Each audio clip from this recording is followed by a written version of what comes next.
আজকে যেসব বিষয়ে আলোচনার জন্য ঠিক করা হয়েছিল তার মধ্যে সংবিধানের মূলনীতি বিষয়ক আলোচনা, প্রধানমন্ত্রীর মেয়াদ এবং সাংবিধানিক পদগুলোতে নিয়োগের জন্য একটা সাংবিধানিক কমিশন কিংবা একটা কমিটি, সেই সব প্রশ্নে আলোচনা ইতিমধ্যে হয়েছে। মূলনীতি বিষয়ে এখন পর্যন্ত কোনো ঐকমত্য হয়নি। আমরা যে প্রস্তাব রেখেছিলাম যে আজকে আমাদের দিক থেকে আমাদের মতামতটা ছিল যে সংবিধানে ইতিমধ্যে যে 4টি মূলনীতি আছে সেটা বহাল রাখার পক্ষে অনেকগুলো দল আছে, আবার সংবিধানের এই 4টি মূলনীতি পরিবর্তন করার পক্ষে অনেকগুলো দলগুলো আছে। কিন্তু এই বিষয়ে যেহেতু কোনো ঐকমত্য হয়নি, একটা নতুন প্রস্তাব আছে যে সংবিধানে মূলনীতিতে কি কি অবশ্যই উল্লেখ থাকতে হবে। সেই ক্ষেত্রে 5টি প্রস্তাব আছে, আমরা সেটাকে সমর্থন করেছি। 1971 সালের আমাদের যে মুক্তিযুদ্ধ, সেই মুক্তিযুদ্ধের যে ঐক্যের ভিত্তি ছিল সাম্য, মানবিক মর্যাদা, সামাজিক সুবিচার, এই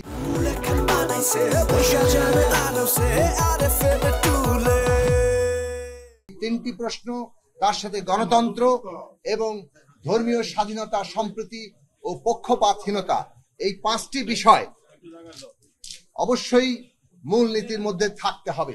এই বিষয়ে ঐকমত্য তৈরির জন্য আমরা কথা বলেছি এবং এই বিষয়ে ঐকমত্য এখনো তৈরি না হলেও হয়তো এই বিষয়ে সম্ভাবনা আছে। আমরা আশা করি যে যারা বহাল রাখার পক্ষে, যারা পরিবর্তনের পক্ষে, সে বিষয়ে কোনো ঐকমত্য এখানে হবে না, সেটা জনগণ নির্ধারণ করবেন। কিন্তু ভবিষ্যতে অন্তত এই 5টি বিষয় সংবিধানে থাকতে হবে, এইরকম একটি ঐকমত্য তৈরি হবে, সেটা আমরা প্রত্যাশা করি। আবারও বলি, সাম্য, মানবিক মর্যাদা, সামাজিক সুবিচার, গণতন্ত্র এবং ধর্মীয় স্বাধীনতা, সম্প্রীতি ও পক্ষপাতহীনতা। এরপরে আলোচনা শুরু হয়েছে প্রধানমন্ত্রীর যে কত বছর ক্ষমতায় থাকতে পারবেন। আপনারা আগে জানেন যে বার এবং মেয়াদ নিয়ে যে তর্ক, সেখান থেকে সরে এসে একজন প্রধানমন্ত্রী এক জীবনে তিনি কত বছর দায়িত্ব পালন করতে পারবেন সে বিষয়ে একটা প্রস্তাব ছিল 10 বছরের। এই বিষয়ে মোটামুটি একটা ঐকমত্য তৈরির জায়গা তৈরি হয়ে গেছে, কিন্তু যুক্ত হয়ে গেছে যে সাংবিধানিক পদগুলোতে কিংবা সংবিধিবদ্ধ প্রতিষ্ঠানের পদে নিয়োগের কর্তৃপক্ষ তৈরি হবে কিনা। আমরা মনে করেছি বাংলাদেশের যে অভিজ্ঞতা, তাতে আমরা যে নির্বাচন কমিশন সহ দুর্নীতি দমন কমিশন, পাবলিক সার্ভিস কমিশন, মানবাধিকার কমিশন কিংবা অডিটর জেনারেলের মতো সংবিধিবদ্ধ প্রতিষ্ঠান, এইগুলো যখন দলীয় ভাবে নিয়োগ হয়, তার ফলে এইগুলো সাংবিধানিক প্রতিষ্ঠান হিসেবে কাজ করতে পারে না। তার পরিণতিতে নির্বাচনের কি অভিজ্ঞতা, পাবলিক সার্ভিস কমিশনের মাধ্যমে প্রশাসন দলীয়করণের কি অভিজ্ঞতা, দুর্নীতির কি ভয়াবহ চিত্র, এই সব কিছু আমরা দেখেছি।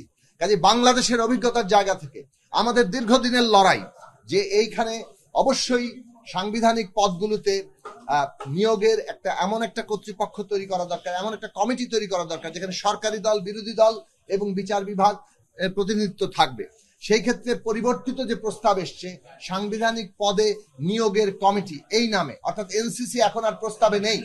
এখন প্রস্তাব আছে সাংবিধানিক পদ সাংবিধানিক ও সংবিধিবদ্ধ প্রতিষ্ঠানের পদে নিয়োগের কমিটি, এবং সেখানে 7 জনের একটা কাঠামো তৈরি করা হয়েছে। আমরা বলেছি প্রয়োজনে কাঠামো সরল করা যেতে পারে, এমনকি কোন কোন প্রতিষ্ঠানে নিয়োগ হবে সেগুলো সুনির্দিষ্ট করা যেতে পারে, যেমন আমরা 5টি প্রতিষ্ঠানের কথা বলেছি। এবং একই সাথে এর জবাবদিহিতা কার কাছে থাকবে সেই প্রশ্নেও আরো সুনির্দিষ্ট করা যেতে পারে। কিন্তু এই সাংবিধানিক পদ ও সংবিধিবদ্ধ প্রতিষ্ঠানের পদে নিয়োগের ক্ষেত্রে অবশ্যই নিয়োগের একটি কমিটি, যেখানে সরকারি দল এবং বিরোধী দল এবং অন্যান্য প্রতিনিধিত্ব থাকবে, এইরকম একটি কমিটি করা দরকার। এই বিষয়ে আলোচনা এখন মধ্যাহ্নবিরতির জন্য স্থগিত হয়েছে। এরপরে আবারও আলোচনা হবে এবং আমরা এটা কমিশনের প্রস্তাব হচ্ছে এবং সেখানে আমাদের সকলের অনেকগুলো রাজনৈতিক দল এখানে ঐক্যমত্য আছেন। আমরা বলেছি যে এ বিষয়ে যদি এখনো কোনো সিদ্ধান্ত না হয়, আরো অধিকতর আলাপ আলোচনা করে রাজনৈতিক দলগুলো নিজের সাথে পারস্পরিক আলোচনা করবে, নিজস্ব দলীয় ফোরামে আলোচনা করবে, কমিশন আলোচনা করবে, তার মধ্য দিয়ে যাতে অন্তত এইরকম একটি অতীব গুরুত্বপূর্ণ প্রশ্ন, যেটা আমাদের সাংবিধানিক এই গণতান্ত্রিক পুনর্গঠনের ক্ষেত্রে একটা ক্ষমতার ভারসাম্য এবং জবাবদিহির জন্য জরুরি, সেই বিষয়ে আমাদের সিদ্ধান্ত নিতে হবে।